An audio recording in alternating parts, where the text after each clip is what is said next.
Explain करने वाले हैं एक ऐसे एनीमे को जिसमें एक जादुई दुनिया को दिखाया गया है। यहाँ पर हर कोई अपनी मर्जी से जादू का इस्तेमाल कर सकता है। जादू इस दुनिया में सबकी जिंदगी का एक आम हिस्सा है। इस दुनिया में जो जादू में माहिर है तभी वो इस दुनिया में रह सकता है। अगर किसी को जादू नहीं आता है तो उसको मार दिया जाएगा। इस कहानी में एक ऐसे ही लड़के को दिखाया गया है जिसका नाम है मैश, जो अपने डैड के साथ जंगल में रहता है। उसको मैजिक का यूज करना नहीं आता है तो वह अपनी फिजिकल स्ट्रेंथ बढ़ाने के लिए कसरत करता होता है। मैश अपने डैड से पूछता है, आप मुझसे सिर्फ कसरत ही क्यों करवाते हो? उसके डैड कहते हैं कि तुम आम लोगों की तरह मैजिक का यूज नहीं कर सकते हो। फिर मैश के डैड कहीं काम से बाहर जाने लगते हैं और वह मैश से मना करते हैं कि जब मैं घर पर ना हूँ तो तुम शहर किसी हाल में मत जाना। लेकिन मैश अपने डैड की बात ना मानकर शहर में क्रीम पफ लेने चला जाता है। फिर तभी लोग उसको देखकर हैरान हो जाते हैं क्योंकि उसके फेस पर लाइन नहीं थी। इस दुनिया में जिसके फेस पर लाइन नहीं होती है उसे मैजिक का यूज करना नहीं आता है। फिर तभी शहर के ऑफिसर जिसका नेम ब्रैड है उसको मैश के बारे में पता चल जाता है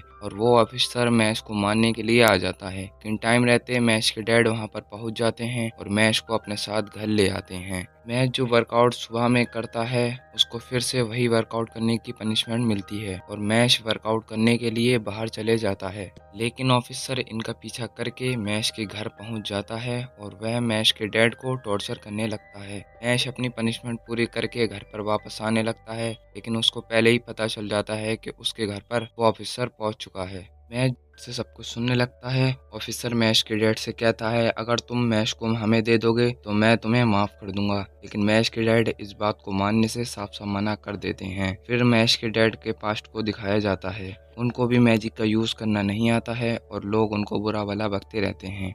इस सब से परेशान होकर वो सुसाइड करने वाले होते हैं लेकिन उनको किसी की रोने की आवाज़ आती है और वो रुक जाते हैं।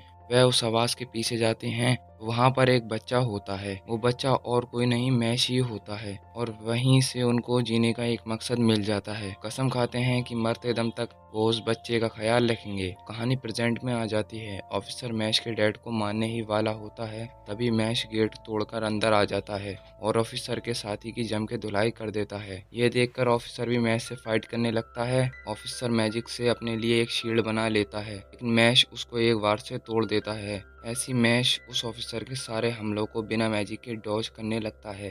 दोनों की फाइट रुक जाती है। ऑफिसर मैश से कहता है, मैं तुम्हें और तुम्हारे डैड को छोड़ दूंगा लेकिन तुम्हें मेरी एक डील माननी होगी। ऑफिसर मैश को डील के बारे में बताता है। हर साल हमारे देश में एक कंपटीशन होता है, जो जीतता है उसे डिवाइन विजनरी कहते हैं। तुम्हें डिवाइन विजनरी जीतने के लिए मैजिक स्कूल में एडमिशन लेना होगा। ये तो बस उस अवार्ड से आने वाले पैसा चाहिए। ऑफिसर कहता है, अगर तुम डिवाइन विजनरी बन गए तो ये समाज तुम्हें स्वीकार कर लेगा और मैश इस डील के लिए मान जाता है। अब नेक्स्ट एपिसोड में देखते हैं कि मैश बिना मैजिक के डिवाइन विजनरी कैसे बनता है।